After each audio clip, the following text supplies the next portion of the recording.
Hi everyone, my name is Arena and welcome to the NORDINARY Show, the podcast where extraordinary business owners will tell us about their experience and share with us what kind of mistake they made or not when they try to build their business. Will be very interesting. Let's speak about the real business.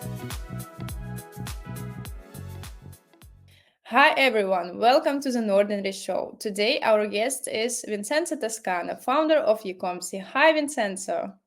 How you doing, Arena? Thank you so much for having me. It's a pleasure to be here. I'm really happy to see you. How are you today? Doing amazing. So here right now in London, not having a very nice weather as usual, but keeping up and try to enjoy the rest of the week. Okay, got it. Can you tell to our audience a little bit more about Ecomcy? What kind of service do you provide? Sure. So I'm the founder and CEO of Ecomcy, and Ecomcy is a full Amazon and Walmart brand management agency. So we specialize basically on scaling brands globally into these two marketplaces. We do everything for our brands. We do the advertisement strategy, the ACO strategy, a creative strategy, international expansion. So essentially, it's a one point of contact, 360 operation to grow these brands into all the directions when it comes to Amazon and Walmart. So yeah, it's been a very exciting journey. So a lot of challenges at the same time. But yes, I am very happy with the growth we're having. Yeah. That's amazing. Can you tell us about can you take us to the very beginning of your Sure. e-commerce journey and tell us a little bit more what inspired you and why you decided to open the e-commerce and help other Yeah, sellers? of course. So my journey goes back to essentially my career, which has nothing to do with e-commerce. I'm actually an aerospace engineer, and I used to work for Really? Rolls Royce. Yeah. Wow. You didn't know that? No, no, you never told me about Yeah. it. So I'm an aerospace engineer. That's why you call a rocket scientist, pretty much. So I was working for Rolls Royce. I was in the division in charge of doing the control system, pretty much the computer unit of engines. And basically, I was there for close to over 2 years. And then when I was working there, at the beginning was amazing because yes, I love technical stuff and challenges and all of that. However, when I started to realize the limitations when it comes to time and when it comes to location, when it comes to money, that's one of the when I started to reach a breaking point from that perspective. I come from a family that is always been surrounded by business, entrepreneurship. So when I saw that, yes, I love engineering, I love innovation, I love everything that has to do with space, but at the same time, I want to have a cool lifestyle. I want to have the control of my time and my money. That's where I started to look somewhere else. And by basically looking online, that's where I found that there is this new thing called Amazon FBA, so you could start making money while you're having your original job, so you can have products online, brands. So I said, why not? I have the time after my work when I get home. I have the money from my salary. So worst case scenario, if one month goes bad, next month I get the next paycheck, and I keep repeating until things work out. So yeah, essentially I started doing that, started launching multiple products until eventually a couple of them started to go very big. And then from there, essentially reach a point that what I was making from selling online, it was more my engineering job. And that's where I started questioning, like, okay, maybe I should try become an entrepreneur and go the business route, right? So I said, okay, I'm gonna take 1 year gap, see what happens. And when I take the year gap, basically things started to grow even faster. So I point that I never went back to engineering. And the agency comes into play because when I was a seller, essentially started to go to events, to masterminds, webinars, all of that. And I saw that there was a bunch of people had amazing products, amazing ideas, amazing brands, but they were lacking so much execution, especially on the technical side of things. So because I come from a technical background, I'm an engineer, so that was to some extent something easy for me to develop and adapt to the e-commerce space. And that's where I say, okay, I'm gonna try to help a couple of them, like they're asking for my advice, how I'm doing with my advertisement here and there.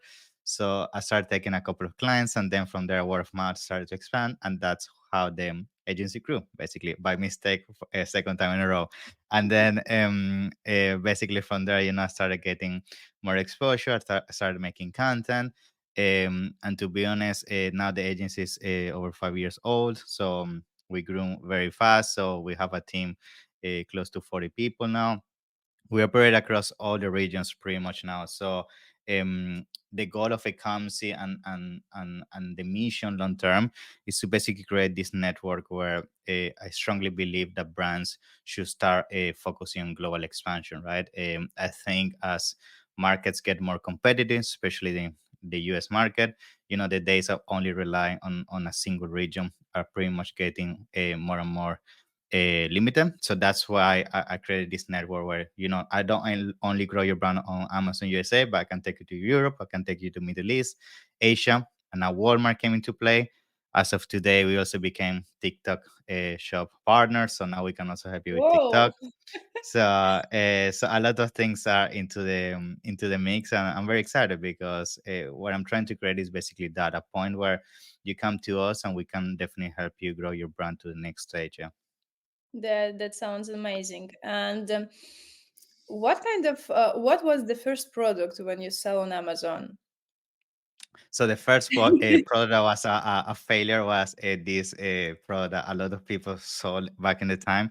These elastic bands to do exercise. You know them, the Yeah. ones that you do to those. Yeah, I lost so much money there. But to be honest, the reason why I started with that product is because I knew most of the products at the beginning. In fact, most of them at the beginning were gonna lose me money. But I thought to myself, if I just try to find the perfect product, I'm never gonna start. Because to some extent I had the safety net of having my salary. I say, I'm gonna use this as a university to some extent. Like, I'm gonna launch products, see the mistakes, see things that don't work, why didn't work. And then over time, when I gather all this knowledge from all these mistakes, that's where I started to hit the home runs, right? But yes, that was one of the flops at the beginning for sure. Whoa, that's very interesting because I think it's not a typically, but if we look at our e-commerce service community, we can find a lot of ex-sellers who will find some opportunity to create the agency and help other customers, other sellers to grow, and that's absolutely amazing. And Yeah. this is very interesting for our audience, I think, because the next question will be about the what were the biggest challenges, and I have a two part of these questions. First of all, as a seller, and the Yeah. second as a agency owner. Yeah, so as a seller, one of the main challenges is cash flow, right? So I remember when I started launching all these products and everything, one of the most difficult moments for me was when I decided to resign, and then I didn't have that cushion anymore from that salary that I could use for inventory, PPC, and all of that. So those months were very stressful, like, because essentially when you're growing your brands on Amazon and everything, if things go sideways, which they went for me, and that happens for most sellers, you have to pivot. So it was a matter of figuring out that cash flow is king when it comes to this. So I had to figure out things with start using loans, start using financial solutions, which for me, coming from an engineering background, is something I didn't have experience with, but I had to pivot. And thanks to that, now I strongly understand how the cash flow again works, and that's some of the pillars I always put with my clients, because I understood what were the things I was doing wrong as a seller, and now I bring that to the drawing board when I do the strategy for my clients. So that was one of the main challenges, cash flow. But I that's why I strongly believe that if you're gonna go into Amazon, you need to make sure you have enough money in hand, not only to launch the product and do the initial advertisement, all of that, but you also have to have a cushion, right? You have to have a cushion for the second, third batch of inventory, extra expenses that come into play, like legal expenses, company, corporation taxes, and all that. And then the other thing I always advise as well, which I mean, I did it because I was very aggressive, but if you can keep the job as long as possible and use that cash flow to fuel your business, I usually advise that. otherwise you might encounter a situation where cash flow is gonna definitely slow down your growth. So that's on the seller side. And the agency side, the challenge more than cash flow is people, right? Basically, the bottleneck of an agency and a consulting business is having the right people on board. So, as I already mentioned, being a structure now that we're close to 40 people is like it's very challenging, because that means every head is a war, in the sense that every person thinks differently. Every person have their needs as a human being, and they have their goals. And at the same time, you need to make sure that that person connects well with your clients, and everything is interconnected in the right way.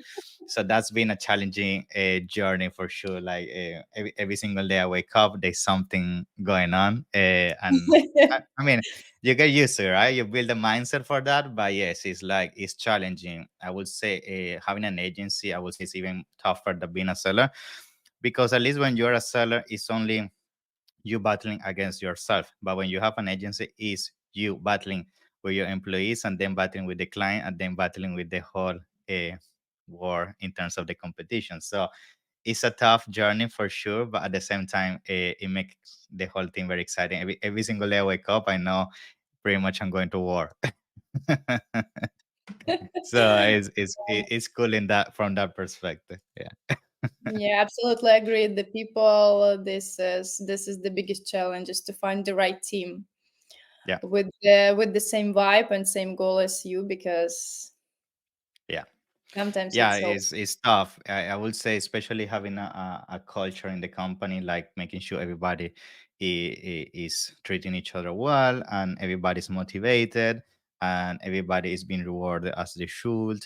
Is one of the tougher place in the agency. So, and on top of that, of course, one of the main mistakes I have encountered is, of course, sometimes hiring the wrong people, expanding into ramification in terms of services that shouldn't do too early. Like, it's all these things that if you're not careful, and I have seen that being one of the main reasons some other agencies have failed, can be a snowball effect downwards. So you need to be very careful. Like when you scale, you do it incrementally by taking care of all these areas, because it's like a pyramid, right? If you're making a pyramid and then one of the rocks is missing, then over time the whole thing's gonna fall down. So Yeah, absolutely. that's a challenge. Mm. Yeah. Yeah, absolutely. Okay, can you tell us the major mistake that you made as a seller and as Hmm. a business owner? Maybe you can give us top three, something Sure. practical that you Sure. can remind you. Yeah. So one of the main mistakes, okay, as a seller, um so there was this product I was selling in the baby space. So I did the research, everything was good, and I saw, okay, wow, I discovered this niche that there is not a lot of competition. It looks amazing. Search volume is to the rock. There's only one competitor. He's taking most of the sales, but he's really, not doing an amazing job. So I said, let's launch this product. I started producing it, everything. I sent it to Amazon, and then I realized that the reason why the niche was looking so amazing is because the product had a patent, right? Um, Mm. so I didn't do my research when it comes to that, and was a very costly mistake. So that was one of the worst things happened, because then that means all the whole product couldn't sell it.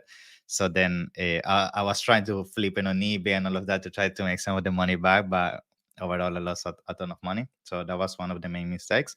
Then the second mistake as a seller that also happened to me when I was getting started.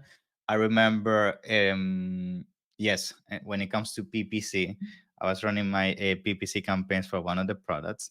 And I remember that for this specific product, I didn't realize that the CPC was very high. So essentially, and that's a mistake I see people doing still nowadays. So they do market research, they find a product, then they see, okay, I have a good margin because I'm gonna buy it at $5, I'm gonna sell it at 20, $30, but then they don't realize about the CPC, which is how much people are paying to compete on the advertisement side of things. So I remember this product. yeah, it was like $3 4 to buy. I was gonna sell it to around $20 30, but the issue is that I didn't realize that the cost per click on this product was around the $3 mark. It was super expensive, and I never did my research on the PPC. And when I started advertising, I was never able to become profitable because I never understood the economics of the product. I never understood as well that in order to be profitable for this product, which was a recurring product, is typical product you buy every 30 days, you have to lose money for a long period of time until you build that recurring behavior and your brand becomes known. So then that's where the money comes. But again, I didn't have the cash flow for that. So that was another mistake. Like, make sure you understand how your product develops over time. If it's a product that for you to make money needs to have a recurring behavior in terms of purchase, and understand what are the expenses beyond the typical basic cost of goods, because PPC is usually the biggest expense. And if you don't account for that, especially because it's dynamic, it can really come and buy you. And then what other mistake I did? Let me see.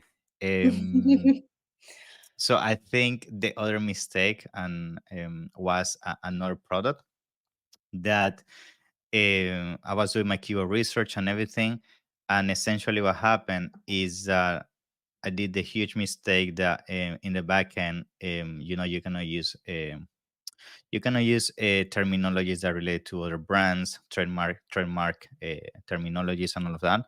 So essentially, I started using that to push an index for certain keywords that were related to trademark competitors.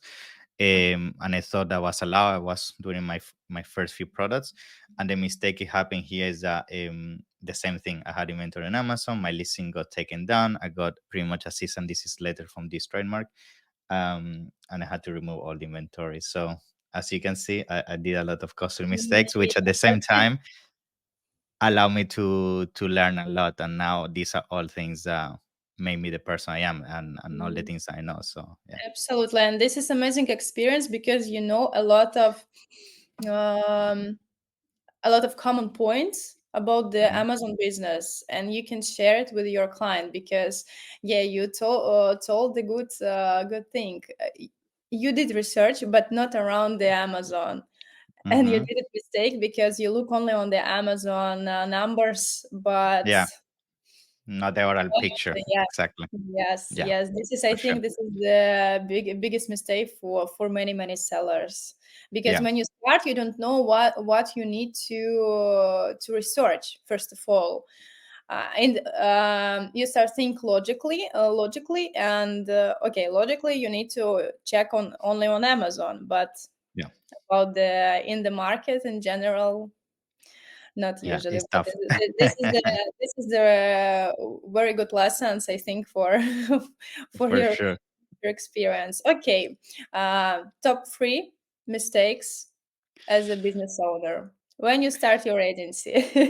Yeah. So top three mistakes. So I would say number one mistake as an agency owner was definitely a hiring not hiring soon enough.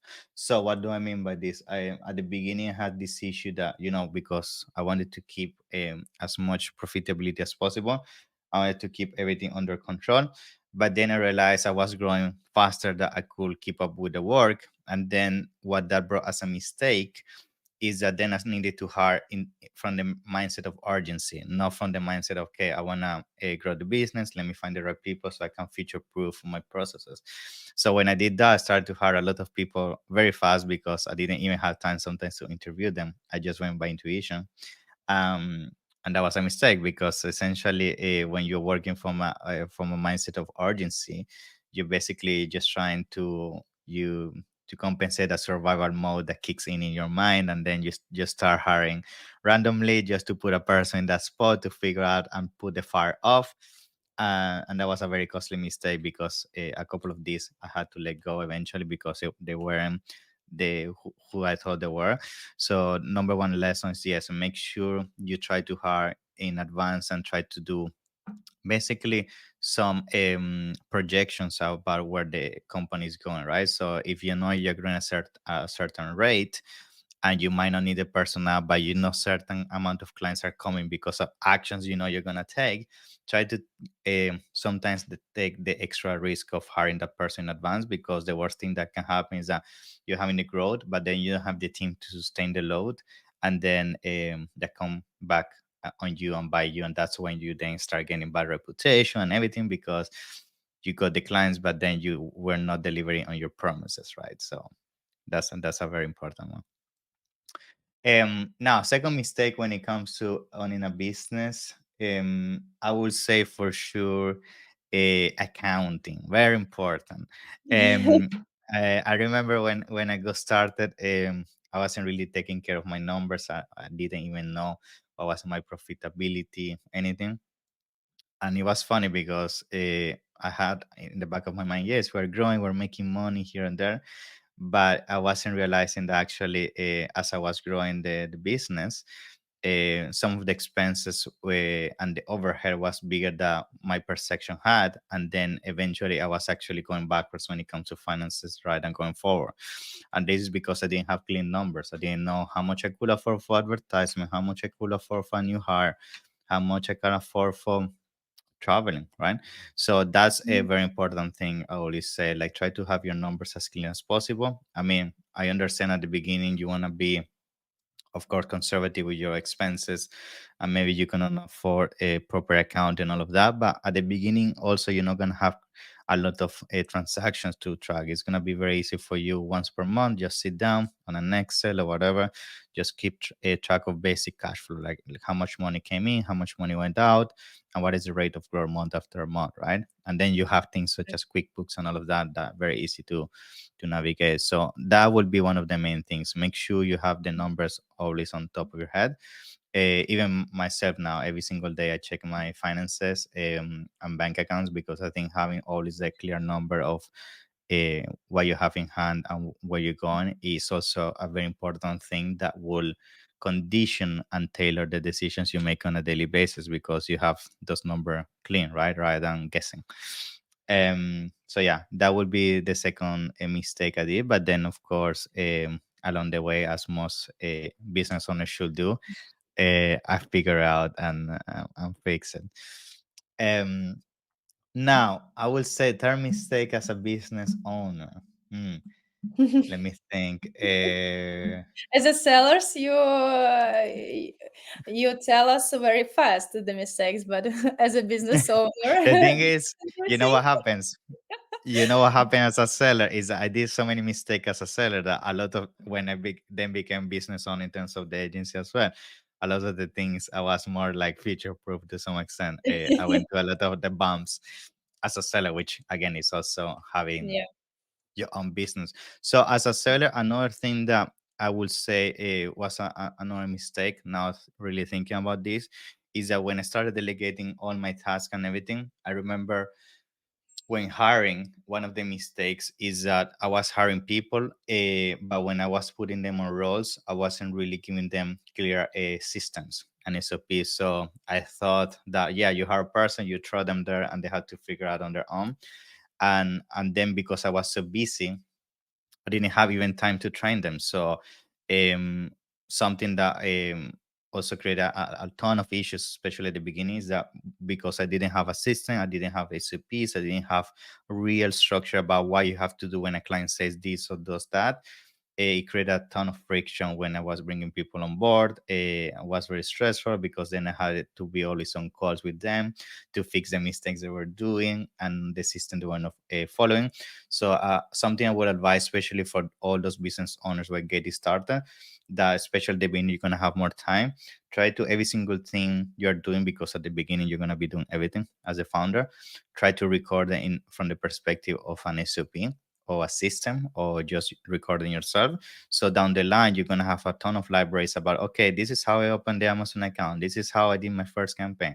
This is how I did this, and that. So over time, you're gonna have hundreds of videos that then you can delegate to the right person. Then it's gonna take that role, and then you also at the same time are going to have a more clear understanding of what is the expectation in terms of what they should be doing on a daily basis. Because if you never really understood that position in the first place, because you never wrote the SOP, so you don't really spend the time to put all the process on paper, it's going to be difficult for you to really assess from your perspective the person is doing or not a good job, right? So that's also a very important thing.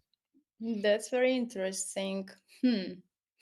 Because so many my guests always told me that this is the biggest challenges to delegate a lot of things, Yeah, because the founder, it's not only about I'm a founder and that's all. yeah, You did a lot of job. You are the account manager, the lawyer, the I everything. don't know, the manager, the sales manager, marketer, and etc. etc. And it's so important to delegate a lot of things and focusing on the right things. But this is very your experience very interesting, because yeah, you did everything right, but you have your own journey. Yeah, of course. I It's think amazing. everybody have a. I think as a founder overall, like if you don't fail enough, and this is something I think we were speaking before going live, like that means you're not taking enough risk and you're not trying Yeah. enough new things. And I feel the foundation of being entrepreneur is trying new things. Like don't be afraid of failing. Like I have a lot of failures. I think the goal is having more wins than failures, but maybe if I put them together, I had 60 wins and 40 losses. So the thing is, those 60 wins or shadow the losses, but I have losses. So it's all about trying as many things as possible. And as long as you make sure that the wins are more, which if you're always committed and executing right, that's always going to be the case.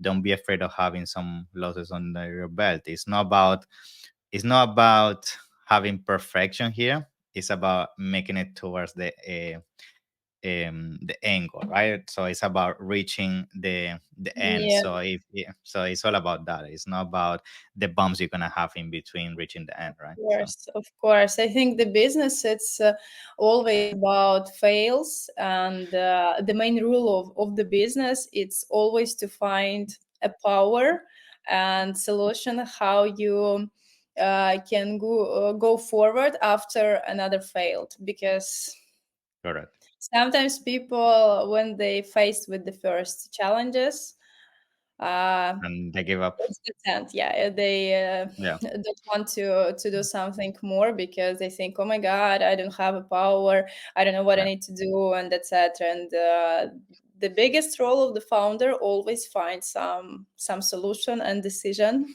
how to do it. correct, correct. Okay.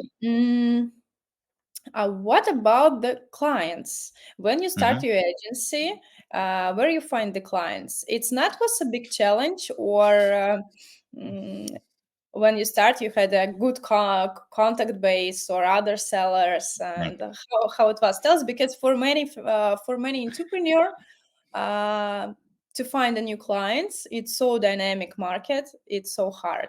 And how you how you do yeah. it. Of So course, yeah, I think everyone knows about Ecomcy and about no, come Vincenzo. on. But 5 years ago. Yeah, so 5 years ago, like one of the things I remember I did to get some exposure is, I mean, I started as a freelancer mainly when I did the agency, so I was doing like an Upwork, Fiverr, all those things. So that was giving me some cash flow in between, right? Mhm. And that started to create some case studies, some portfolio, and then when it comes to clients, one thing that hurt me a lot is going to events. I think the power of networking is so undervalued, and that's why you see me pretty much at every single event because I strongly believe that's the way to grow a network. I feel people connect. Yeah, people connect with people, and what I'm trying to say is like it's not like online doesn't connect, but at the end of the day, it's a person interacting Mhm. through a device, and then it's not the same as I being there with you, shaking your hand, seeing your eyes, so, laughing with you, having a conversation. That thing goes miles in terms of progress on building a relationship. And at the end of the day, people like to do business with people they trust and they familiarize with. And if you start putting yourself in locations where people start seeing you multiple times and they say, okay, this guy is actually serious about his business, he's always around, he's always looking to learn, he's a nice person to talk to, he's very open, all these kind of things, is gonna do the rest in terms of bringing clients to you. In fact, for me, right now I don't do any kind of advertisement on Facebook, Google, or anything like that. Like everything is word of mouth, so people that know me, people that have a partnership with me. So what I'm trying to say is try to build a strong network, try to go to as many meetups or as many things that relate to your specific niche as possible, because that's how you build also an authority, right? I feel especially in this kind of business that have to do with e-commerce, it's all about whoever builds authority, in the sense that putting content out there, showcasing your personal brand, showing that you're a genuine person. And you also see, like, if you guys follow me on social media, all my things is not only business. I also put my parties. I also put having fun. So it's like you have to be transparent as a person. That is, it's not only business, business, business. I'm also a human being. Yes. I have my needs, I have my hobbies. So when people start seeing you more than just a salesperson, which unfortunately is most people out there, that's where you fail, because I feel business go beyond that. It's more than sales. It's about also creating a relationship. And I feel that's what people value the most nowadays as well. I absolutely agree with you. I think the network, this is the best sales channel Yeah. because, yeah, if someone recommend you, this is 18% of success, I guess. Yeah, yeah. Like for example, I can definitely tell you that when people come to us, most of the time, it's already it's very probable that they're gonna become our client, because if they come to us from a referral, or because they saw me on an event or they met me on an event, that Mhm. means they already made the conscious decision that they trust me in the first place to have a conversation. And if I put the value and I showcase what I can do to them, and they see the value that we're pretty much offering to them as a company, like it's a no-brainer, especially if you have seen past success and everything we've done with our brand. So it's all about that. I think what you need to do in this business is break that initial resistance of people to either reach out or be interested in your service, because you're gonna be a pitch person. Like for example, when people reach out to us, like we give a ton of value away. Like we give you audits that other people will charge you thousands of dollars for free. We give you free consultation. Like we are giving. And over time, if you realize the value is there, you're gonna come back, and you yourself are gonna decide to work with us, right? And us trying to follow you. So that's the perspective I think most business should take. Give value, and if people see the value, like the sale is done. You don't have to follow people around, cold calling them, sending SMS, emails, and all that.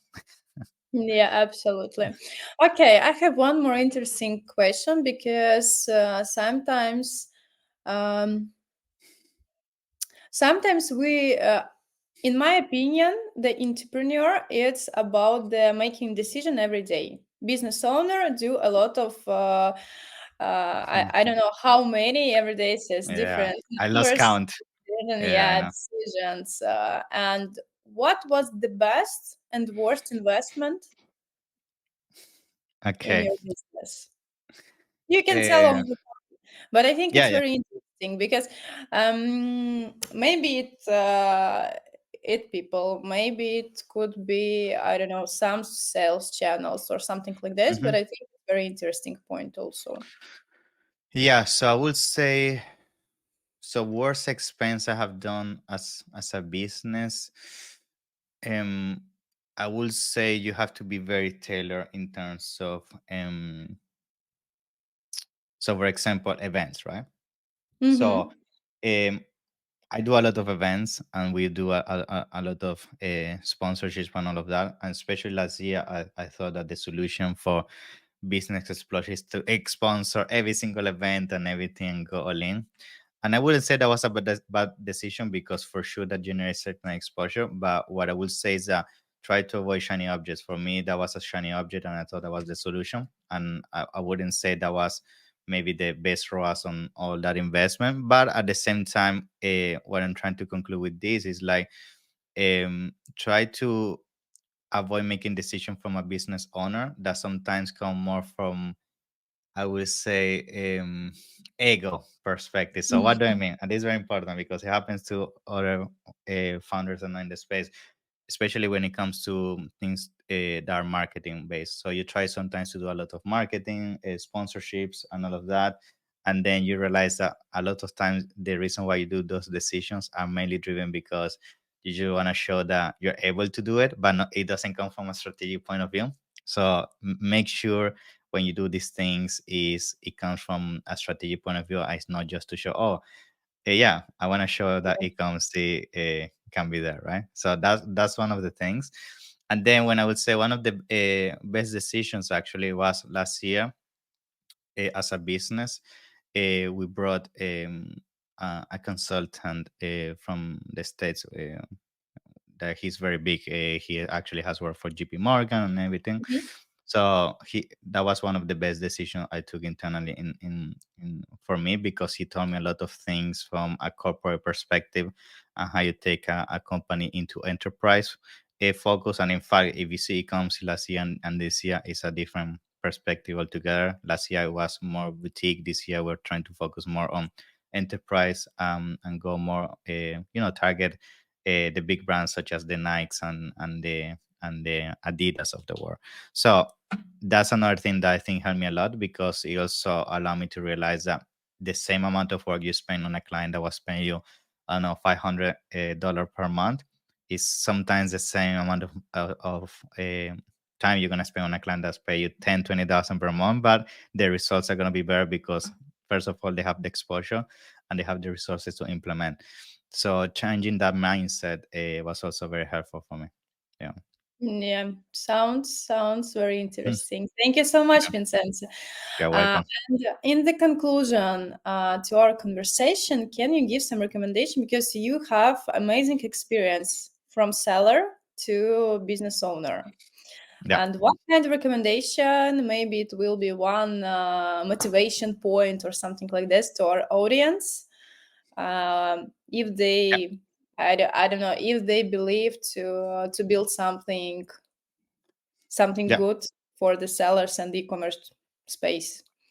Yeah, so I would say, from the seller perspective, huge advice I will say is try to avoid seeing when launching a brand online that Amazon is your business. So what I say from the very beginning, try to see your brand and your product something that can be adapted into an omni-channel approach. Because if you try to grow a brand and a product that is only compatible with Amazon, you're gonna struggle, especially with the fact that Amazon is getting more Mhm. competitive, higher fees, and all of that. That's why, as I said at the beginning, we are also doing Walmart, we're doing TikTok, and all of that because I strongly believe that nowadays you have to be omni-channel. So that's the number one advice for sellers. Try to, from the very beginning, when you come up with that product idea, try to also do some research in our platforms and see if this product or brand you're trying to create can have compatibility with these other audiences, and therefore you're gonna have an opportunity to open more doors from day one. Okay. And then, from the perspective of sell from business, another thing I would say that most business owners fail to do from day one, which I did, and then of course I rectified that, is try to build your business from day one to be profitable. What does it mean? A lot of people they focus only, okay, I need to do certain revenue and I need to cover my expenses, and that's it. And the wrong thing with that mindset, and you can also read a book about this called Profit First, is that if you don't design within your operational costs, there has to be a margin for profitability. You might incur into building a system that is only driven by revenue, expenses, and that's it. And the issue with that is, like, as you start to grow and you start getting used to this system, then by the time you then want to incorporate the profit, you never left in the first place into the system and an operational structure, a place for profit to be something that actually exists into your numbers, right? So make sure from day one, even if it's small, that you take something, and you, if we're gonna leave it in your bank, that's fine, but at least you identify that as profit, because then it's gonna make sure as the operation and the scale of the business grow, that section of the business that is meant to be profit is also growing with the whole operation. Yeah. Yeah, thank you so much, Vincenzo. I think it will be a very useful conversation for our audience. Thank you so much for your time, It's a and pleasure. hope I will see you for our the next podcast a little bit later, and Yeah, can share something interesting also, because this conversation was amazing. Thank you so much, because you give the hacks and the secret info for the Yeah. sellers and business owners.